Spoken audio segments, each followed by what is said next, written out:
Azov Battalion and these neo-fascist elements because there's a strong fascist tradition in Ukraine going back to World War II. This was also true, of course, when I lived in Croatia with Ustasha.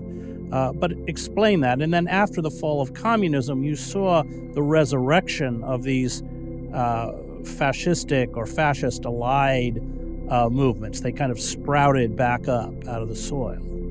Well, that's right. And there were several different branches of them. And they also had their political party, which at one point in 2016, I think they got about 10% of the electorate. And then in the elections after that got a much smaller amount. And so people say, well, they're not important because they have no significant power when it comes to the elected government. But that's not where their power lies. Their power lies in the paramilitary groups and the armed elements and the ones who refuse to allow the Minsk Accords to be implemented, and the ones that have been fighting and killing many people in the Donbass.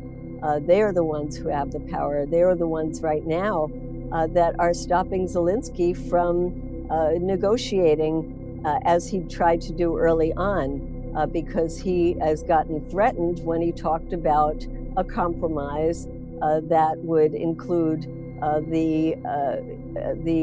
some autonomy for those breakaway republics. And they pushed back and said, no, we want every inch of Donbass to go back to Ukraine. So their power has been in the military, and that's why there were, years ago, there were elements in the U.S. government, like Ro Khanna, who tried to stop U.S. weapons from getting into the hands of the Azov Battalion because of their human rights abuses, because of their Nazi ties. And yet, after the invasion of Russia, that has all been swept away, and the weapons are just pouring in. And we have no idea who is getting those weapons. We have no idea how much this is empowering not only the neo-Nazi elements in Ukraine, but similar right-wing fascists who have come in to join in the fight from many places around the world.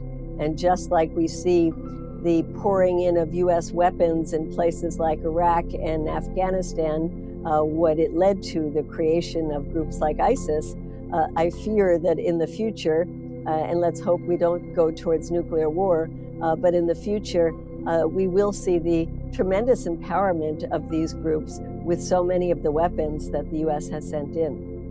And I think I'm right when I say the estimate is there are hundreds of internationals who have joined the Azov Battalion. Is that correct? Well, that's right. And when we talk about all of the weapons that are going into their hands, let's remember that there have the CBS report that talked about perhaps only 30% of the weapons that the U.S. is sending getting into the hands of the Ukrainian fighters, and that so many of them were on the black market. And imagine who is getting so many of those weapons. It's going to be right-wing extremists that have come in to Ukraine to take advantage of this.